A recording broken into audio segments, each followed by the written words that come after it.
जिद्दी चिनू आणि खोडकर गोलू. एका खूप मोठ्या आणि हिरव्यागार जंगलात चिनू नावाची एक छोटी मुंगी राहत होती. चिनू आकाराने लहान होती, पण तिची जिद्द खूप मोठी होती. ती कधीही हार मानत नसे.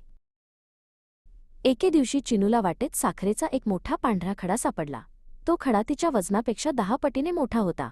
पण चिनूने ठरवले की हा खडा आज ती आपल्या घरी नेणारच. त्याच झाडावर गोलू नावाचा एक माकड राहत होता. गोलू खूप खोडकर होता. त्याला इतरांना त्रास देण्यात खूप मजा वाटायची. तो दिवसभर झाडाच्या फांद्यांवर उड्या मारत असे. गोलूने चिनूला साखरेचा खडा नेताना पाहिले. तो खाली आला आणि चिनूची थट्टा करू लागला. "ए छोटी चिनू, एवढा मोठा खडा तू कशी काय नेणार? उगीच कशाला त्रास करून घेतेस?" गोलू हसत म्हणाला. चिनूने त्याच्या बोलण्याकडे दुर्लक्ष केले. तिने पुन्हा जोर लावला. हे पाहून गोलूने मुद्दाम फांदी हलवली, ज्यामुळे चिनू जमिनीवर जोरात पडली आणि तिचा खडाही बाजूला फेकला गेला. चिनू पुन्हा उठली आणि तिने तो खडा परत उचलला. तेवढ्यात गोलूच्या हातातला त्याचा आवडता निळा चमकणारा दगड एका दगडाच्या अरुंद भेगेत पडला. तो दगड गोलूला खूप प्रिय होता.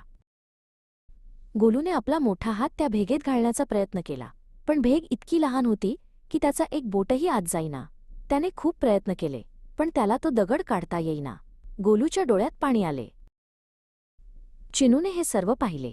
ती आपला साखरेचा खडा बाजूला ठेवून गोलूजवळ गेली. ती म्हणाली, "गोलू, तू काळजी नको करू.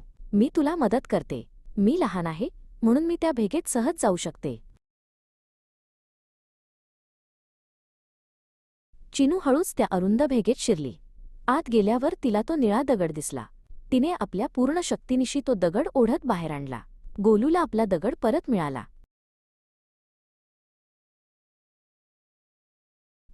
गोलूला आपली चूक उमजली.